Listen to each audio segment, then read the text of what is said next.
ব্যাপক উৎসাহ উদ্দীপনায় শুরু হলো কৈলাসহরে আব্দুল করিম স্মৃতি ফুটবল টুর্নামেন্ট। উদ্যোক্তা Pushparaj youth organisation. Tilabazar school মাঠে মঙ্গলবার দুপুরে টুর্নামেন্টের উদ্বোধন করলেন ক্রীড়ামন্ত্রী টিঙ্কু রায়। সঙ্গে ছিলেন বিধায়ক বীরজিৎ সিনহা সহ আয়োজকরা।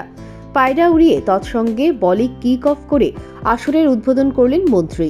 উদ্বোধনী ম্যাচ শুরু হবার পূর্বে দুদলের ফুটবলারদের সঙ্গে পরিচিতও হন মন্ত্রী বাহাদুর সহ উপস্থিত বাকি অতিথিরা। টুর্নামেন্টকে ঘিরে নিজের অভিমত ব্যক্ত করলেন ক্রীড়ামন্ত্রী টিঙ্কু রায়।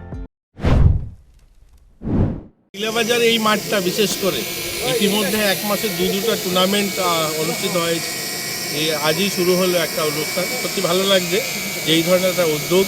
আর একটা তো হচ্ছে আমাদের রাজ্য সরকারের প্রথম যে চ্যালেঞ্জ নেশা মুক্তি, তো খেলাধুলার একটা মাধ্যম, যে মাধ্যমে নেশার থেকে ছেলে মেয়েদেরকে বের করা, শরীর মন যেমন ভালো থাকে, খেলাধুলাও আজকে একটা প্রফেশন হয়েছে। আজ খেলাধুলার মাধ্যমে শরীর মন ভালো থাকার পাশাপাশি আর্থিকভাবেও স্বাবলম্বী হওয়ার এটা একটা মাধ্যম। অনেক ছেলেমেয়েরা ইতিমধ্যে এই খেলাধুলার মাধ্যমেও নিজেদেরকে প্রতিষ্ঠিত করেছে, রাজ্যের নাম উজ্জ্বল করেছে, দেশের নাম উজ্জ্বল করছে। তো এটা একটা ভালো উদ্যোগ।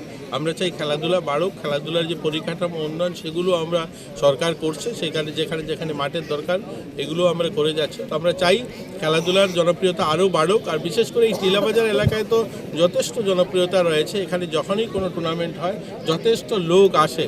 তো সাধুবাদ জানাই যারা উদ্যোক্তা, তারা যেন আগেও এই ধরনের উদ্যোগ। উদ্বোধনী ম্যাচে শ্রীনাথপুর সূর্য শক্তি ক্লাব মুখোমুখি হয় মিজোরামের লঙ্ঘাই এফসি দলের।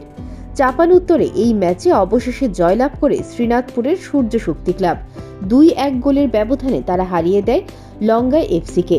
মাঠের কানায় কানায় পরিপূর্ণ ছিল দর্শকে। প্রত্যেকেই দারুণভাবে উপভোগ করলেন ম্যাচটি। ফাইনালে চ্যাম্পিয়ন দল পাবে একটি গাড়ি এবং রানার্স দল পাবে একটি বাইক। বরাবরের মতো এবারও আয়োজন বিশাল পুষ্পরাজ ইউথ অর্গানাইজেশনের। Bureau report, news prime Tripura.